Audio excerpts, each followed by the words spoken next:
Hello my Darwins, I'm Vampire Ian and welcome to Batty Decks, the series where I give you a profile on a deck that I've brewed up on a whim for your entertainment. The new set Duelist Nexus has finally given us new Evol support after so many years. The new support brings this evolution archetype up to the next level, and I can't wait to show you my build. Many people are building this deck very differently from me, but I think that mine is the most consistent build you'll find. Let's check it out. So here's the deck. We've looked at Evols before, but if you haven't seen my sprite tile video, Evol is an archetype based on Charles Darwin's greatest work, The Theory of Evolution. Considering that his only other work was marrying his cousin, I think you'll agree with me. The idea here is we start with the reptile monsters, Evoltiles, that then summon dinosaurs, Evolsaurs, which get special effects because of the evolution process, and then you overlay all those dinosaurs to make dragons, which are called Evolzars. You know, like evolution does. You know how evolution dinosaur goes to a dragon?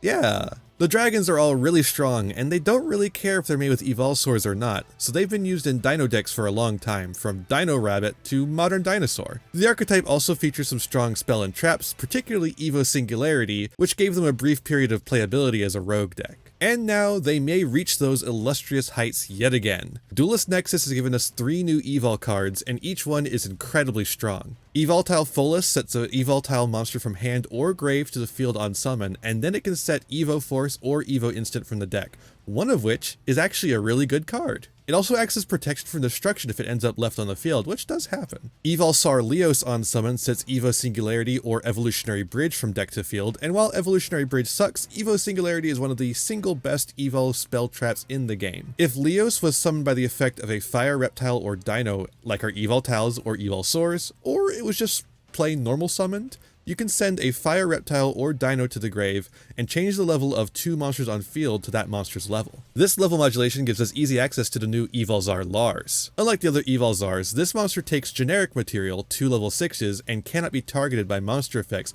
while it has material.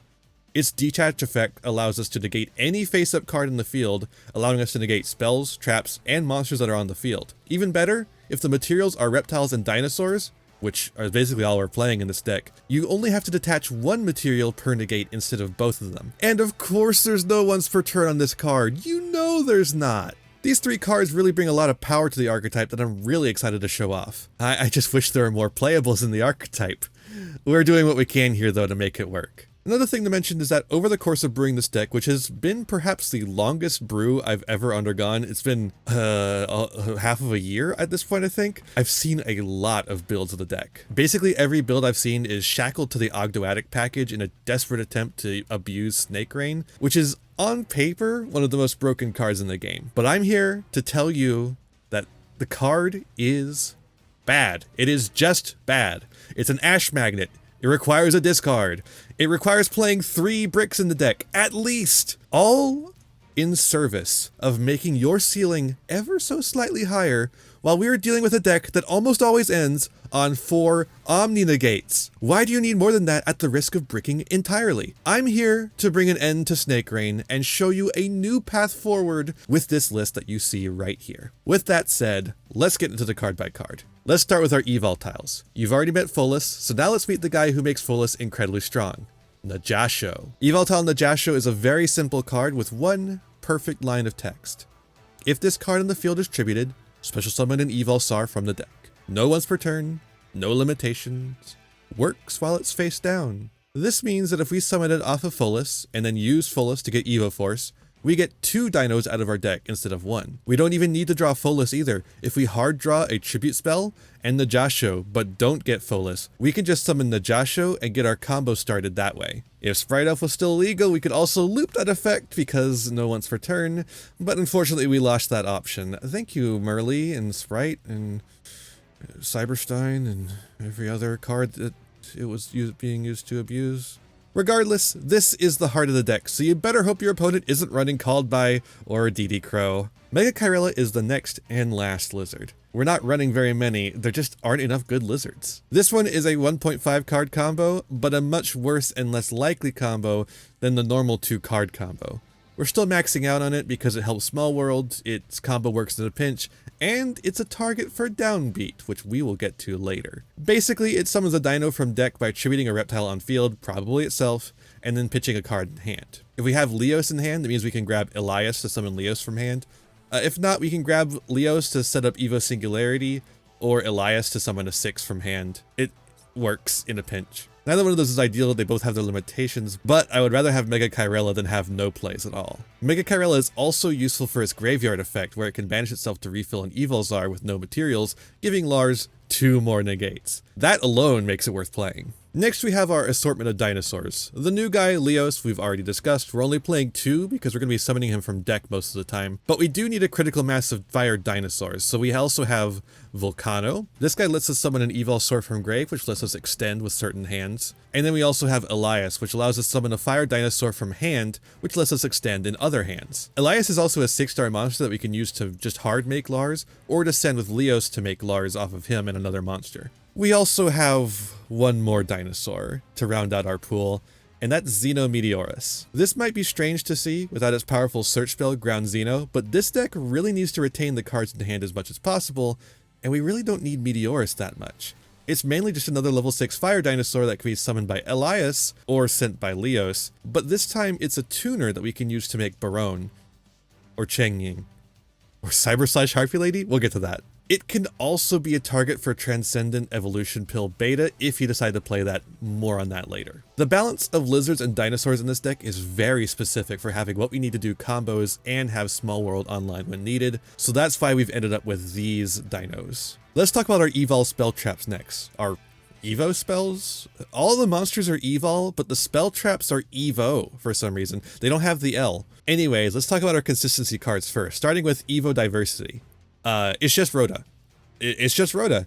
We get to search any Evol monster in the deck. They'll print anything for bad archetypes. Next, let's talk about our combo piece, Evo Force. This can be set to the field by Pholis, so we have easy access to it, but we still run 3 copies because we can hit a higher ceiling if we activate 2 in one turn. And if we don't draw Pholis, Evo Force plus the yugioh is still pretty much full combo. This means that running 3 copies is both for consistency and for ceiling, which is basically where you want to be with a card. And then lastly, we have our end board piece, Evo Singularity. This card is such a singularly powerful card that it made the entire archetype briefly relevant. What it does is summon an Evolzar monster from the extra deck by attaching an Evoltile and Evolsaur monster from grave to it as material. Because this can be set by Lios on summon and it doesn't do much if we draw it, we just play the 1. That also means it's pretty much always available, which means most end boards will consist of at least 1 Lars and a back row that will make a second Lars during your opponent's turn, dodging stuff like Dark Ruler no more as well. Because of this though, you'll want to be mindful of your graveyard and try to keep an Evoltile and an Evolsaur in there. And if you're missing one, detach the one you are missing first, otherwise you won't be able to make the Evolzar. And now for the rest of the spells. Let's start with our consistency enablers, which we have a lot of. 3 Pot of Prosperity allows us to dig deeper into our deck. Foolish Burial allows us to set up a lot of plays like getting the yugioh engraved to summon with Pholis, an Evolsaur engraved to summon with Volcano, or Mega Kyrella for its graveyard effect to recharge a Lars. And then Ogdoadic Water Lily is just 3 more copies of Foolish Burials, but only for the reptiles. Just ignore that second effect, by the way. We don't want to play that many reptiles. 1 for 1 can be a bit risky in this deck, but it is a way to summon Mega Kyrella from deck at the price of a card that we can hopefully summon from grave later in the play, either giving us a play in an otherwise dead hand, or making our hands better by giving us more extension. Since it's already limited, we can only play the 1, so it hopefully won't be an issue, but it sure does take up a whole lot of card economy to get this going. Then we have Small World, the ultimate consistency tool in this deck. While there is a slight cost in card advantage by playing this card, the fact that the deck is all fire monsters, including Ash Blossom, and there's so much variety in level, type, and stats, means that Small World can turn nearly any card into nearly any other. Any dinosaur can be made into any reptile, except for Mega Kyrella, and any reptile can be turned into the reptile you need. Unfortunately, Mega Kyrella's 0 attack makes it conflict with Ash Blossom, which is normally our bridge. But you can use Xenometeorus as a bridge if you need to use Mega Kyrella in the Small World play. Downbeat is a very funny tech card for this deck that serves as Evo Force number 4 and 5, but obviously not quite as good. Essentially, the deck has tons of ways to get the yugioh, but a problem I consistently ran into was a lack of things to do with yugioh. That's why we run 3 Evo Force. and that's why we run 2 Downbeat. This card lets us tribute a monster to summon another monster that's the same type and attribute as the one tributed, but 1 level lower. Note that this one does care about them being face up, unlike Evo Force. This card allows us to tribute yugioh to trigger its effect, and also get Mega Kyrella on field to use its effect too. It can also tribute a Pholis if needed to get Mega Kyrella on field. Anything for the Mega Kyrella. It's genuinely a good card in this deck, and I'm really happy to show it off. There's also another card that I consider for this slot that you could try out if you want to, which is Transcendental Evolution Pill Beta. This card tributes 2 monsters, including a dinosaur, to summon a level 5 or higher dino from deck with more total attack than the monsters tributed. This makes sense for the deck because usually if you are breaking on the yugioh with no Pholis in hand, there's probably at least 1 dino in hand. But unfortunately, since Elias has 100 attack, the only target in the deck is Xenometeorus, which would be a good target because of the synchro plays, but if you draw it, you're fucked. Still, that risk is not too awful, so it really is up to you which you prefer. I like the consistency of Downbeat better personally, but I don't deny the ceiling of Dino HRT. Lastly, for staples, we have the 3 Ash Blossom, which is still one of the best hand traps in the game, but also serves as a small world bridge. I love that extra little bit of synergy there.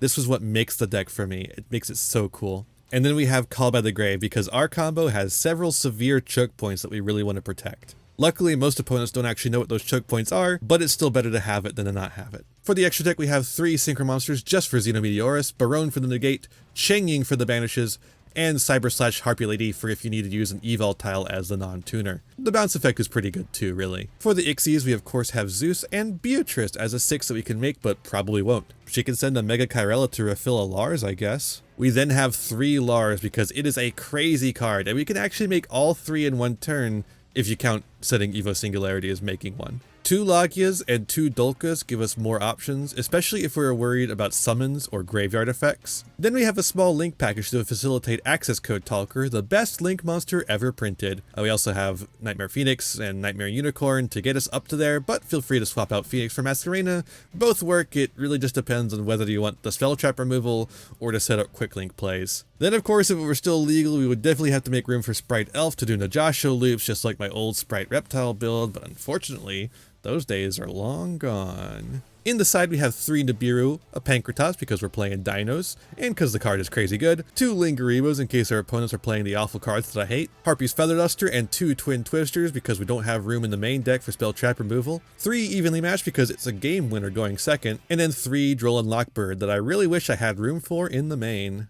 Now that all that is out of the way, I am really excited to show you what this deck can do, so let's get into the games. Okay, so here we are with the first game. We have Pholis in hand and a way to get to the yugioh. That's full combo, everything we need, right? Alright, let's start the game. We're going to start off. So let's go with a small world. We're going to send the Mega Kyrella. And unfortunately, we send Elias, which has 100 attack, which is the same attack as the yugioh, which means we have to get a Pholis to hand instead of another yugioh, which would have been full combo, but now we have no combo. Well, we're going to go ahead and summon Pholis. We're going to activate Pholis. Our opponent has Effect Veiler, which actually is a perfect counter to the Evol effects. Okay, well, I guess we're not doing that. Let's go ahead and activate Downbeat to get Mega Kyrella. That seems pretty alright. We'll activate the effect of Mega Kyrella. We're going to pitch the small world that we don't need anymore. We're going to activate Lios to set Evo Singularity. We already have Evol tiles in Grave, so let's go ahead and activate the effect of Evolsaur Lios to send a Evolsaur so that we can activate Evol Singularity on our opponent's turn. We're going to go ahead and activate that in the draw phase just to get Lars on field. With Lars on field, we're feeling pretty alright. They're going to activate Rite of Aramesir. We're going to negate that. They're going to activate Resonator Call. We're going to negate that. Okay, we're out of negates, but they're going to set 1 card and pass. We have successfully blanked their turn. We're going to draw Downbeat for turn, and with a Pholis in hand, that seems pretty alright to me. We're going to activate Mega Kyrella to refill Lars. We're going to summon Pholis. We're going to activate Downbeat, and our opponent is going to surrender. Pretty bad misplay, but we still won anyways. Play like shit, win anyways. That's the Evoltile way. So going into game 2, we have a pretty decent hand. We have yugioh, and we have Mega Kyrella for if Pot of Prosperity doesn't get us what we want. We also have the Ash Blossom and the Called By to interrupt our opponent. Pretty nice. Let's see what we can do with it. Our opponent is going first. They're going to start things off by summoning Incredible Ecclesia, activating the effect. We're going to Ash that, don't want that resolving. They're going to activate Long One in hand to summon itself and then summon a token, and then go into Barone. Don't like that, they're going to burn us, they're going to pass turn, do like that. Don't mind that at all. We're going to draw Ogdoadic Water Lily. We're going to activate the Water Lily. They're going to Ash it. We're trying to bait out in the Barone, but baiting out an Ash Blossom is perfectly fine too. We're just going to let it resolve. We don't care about Called Buying that. We don't actually care if the Ogdoadic Water Lily resolves. We're going to activate Pot of Prosperity, and then draw off the top. Nothing. Nothing. That's something. That's more something. And that's nothing. So we're going to pick up the Evo Force. We're going to normal summon the Yugioh, activate Evo Force. They're going to choose to negate the Evo Force, but the Yugioh still resolves because it was still tributed. We're going to summon the Lios. Lios is going to activate its effect to set Evo Singularity. Then we're going to activate the Lios effect to just get an Evolzar in bin. We just need to be able to make an Evolzar. We're going to set the Called By and pass on that. They're going to activate the effect to tag out Barone to get Incredible Ecclesia. We're going to Called By the Incredible Ecclesia, so it just wipes their entire board. And then we're going to Evo Singularity to get Lars on field. 2 negates, baby! They're going to activate Vishuddha. They're going to summon the Vishuddha. Then they're going to link off for Monogatini. They're going to activate the Vishuddha, but Lars, while it has materials, cannot be targeted with monster effects. So they have to target the Lios, sending the Lios back to hand so that we can use it again. And then they're going to go ahead and surrender as soon as they see that happen. Protection effect. Isn't that cool? 2 negates and a protection effect. God, I can't imagine doing all the crap to make like the Appaloosa and stuff that you see in the Ogdoadic builds when you could just make more Lars. Lars is the ultimate machine. It's so fucking good. Play Lars. God. Going into game 3, we have full combo in hand. We have the Pholis. We have the Ogdoadic Water Lily to send the Yugioh. We even have Mega Kyrella as a follow-up play. We have an extra Evo Force to extend. And we have an extra Elias that we can summon off of Elias. Let's see what we do with it. Alright, we're going to Ogdoadic Water Lily, sending the Yugioh. We're going to summon the Pholis to summon the Yugioh. We'll activate the Pholis to get Evo Force on the field. We'll activate Evo Force, tributing the Yugioh. We're going to summon Elias off of Evo Force. This is very important. You need to summon an Evolsaur that is not Lios off of Evo Force. Let the Yugioh or Mega Kyrella summon Lios. You do not want it to be the other way around because Evo Force treats itself as the effect of an Evoltile monster, but Lios needs to be summoned by a fire monster. It is very specific in that if you summon Lios off of Evo Force, it will not be able to activate its second effect. That's very important. But we're going to summon Elias, which does get treated as an Evolsaur effect. It's going to summon the Elias. We're going to summon a Lios from deck. We're going to activate the Lios to get Evo Singularity. We have 2 6s on field, so let's go ahead and make another Lars, or make a Lars. We're going to Evo Force for Volcano. And then we're going to activate Lios, sending Xenometeorus, the last 6 in deck, to make another 6, to make another Lars. Let's fucking go. 2 Lars, plus Evo Singularity. Alright, they're going to go to battle. They're going to activate Evenly Matched. Oh no, Evenly Matched. Anyways, let me negate that. Oh, a double Evenly Matched? Oh no. Anyways, let me negate that. Alright, let's go to main 2 and actually start playing. Oh no! Book of Eclipse! Let me negate that. Sunseed Loci. Dryas. I figure I should probably negate that. And then let's go Evo Singularity to make what? The 3rd Lars! Fuck you! You're not playing the game, buddy! They're gonna tribute for Mudan the Rika Fairy, and we're gonna negate that! I don't need to read your cards. They're going to activate Triple Tactics Talent, and we're going to negate that. And they're going to jiggle the internet cable to lose connection. Your entire hand. 6 cards in hand, 6 negates on field. That's all I need. Incredible. I love this deck. You can't beat that. because I love this deck so much, I have given you an extra special Game 4. This hand is doo-doo dog cheeks, but we get to show off a very important part of the deck. So let's start it. We're going to summon Kyrella. We're going to tribute it and send Small World. They're going to Ash, but we're going to call by that Ash because we really need Mega Kyrella to resolve. We're going to summon the Elias, and then use the Elias to summon Zeta Meteorus, and then we can make a Lars. There you go. That's how you do it. You can also do this with Lios. There's another combo for that. But yeah. They're going to summon Traptix Mantis. We're going to negate that. They're going to summon Sarah and then set 4 and pass. We draw Downbeat for turn. Not really useful right now, but we'll see later. They activate Trap Trick. I'm negating it right now because I want to activate Mega Kyrella Engraved to refill us. They're going to activate Sarah in response, and then Dianea summons the field. We're going to activate the Mega Kyrella. They're going to activate Gravedigger's Trap Hole to negate that and deal 2,000. We're going to attack over Sarah, just get rid of it, get it out of here.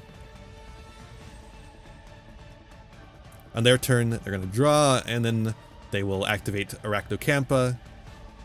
This lets them Xyz summon Rafflesia. They're going to pass on that. We draw Yugioh, a perfect card with the cards we have in hand. We summon Yugioh. They're going to activate to do Floodgate Trap Hole to set our monster face down. But Evo Force does not give a single flying fuck about that. So we're going to activate Evo Force to tribute Yugioh to summon Volcano. We'll activate those in sequence. Chain blocking Yugioh, that's an important one to chain block. We're going to summon Elias and then Lios. They're going to activate the Terrifying Trap Hole Nightmare to get rid of our Lars that was already spent. So I don't really care about that. We're going to get Evo Singularity. We're going to activate Lios to send Elias to make 2 level 6 monsters. And then we're just going to go into Nightmare Unicorn to bounce back Rafflesia because I decide I want to get rid of that thing, and then we'll do some damage. See, Nightmare Unicorn's a good card here. And then we'll Evo Singularity and make another Lars. They're going to Floodgate Trap Hole, but we're just going to negate that. And then they're going to surrender because they have nothing to do on their turn. Because we still have one more negate. If we have equal a number of negates to the number of cards they have in hand, I don't see how they have any way of winning unless the effect happens in hand, in which case... So that's the deck. The deck is truly a land of contrasts. In the modern Yu-Gi-Oh landscape, a deck that relies on a 2-card combo as its primary means of building a board would typically be left in the dust. Hello, Dinosaur. However, the ceiling on Evol is so high thanks to Lars that I hesitate to count the deck out entirely. The consistency is still an issue to be sure, but with all the labbing that I've done to improve its consistency, I feel like this deck at least has a shot at landing in rogue playability, especially if Kashtira and its Macrocosmos on legs loses its spot at the top of the meta. I hope this deck profile gives you some ideas for your Evol deck, and hopefully brings us past the era of just hoping we draw Snake Rain instead of 5 Snake Rain bricks. So I hope you try it out, and I'll see ya in the next one. Oh, and one last thing. Please, Konami, give us one more Evol card. Just one more card. That's all I need. It's going to be so good if you give us the one card. That's all we need. The deck is just it's so close. If you just give us like one monster, maybe a trap. Hey there. Thanks for watching this deck profile. I hope you enjoyed it. Let me know if you have any other thoughts on the build or if you played this deck and how it did. Also, make sure to follow me on Twitch and Twitter for more. And maybe throw a couple bucks my way on Patreon if you like. I hope you see you again. So be kind to yourself, be kind to others, and have a wonderful rest of whatever time it is for you. Bye!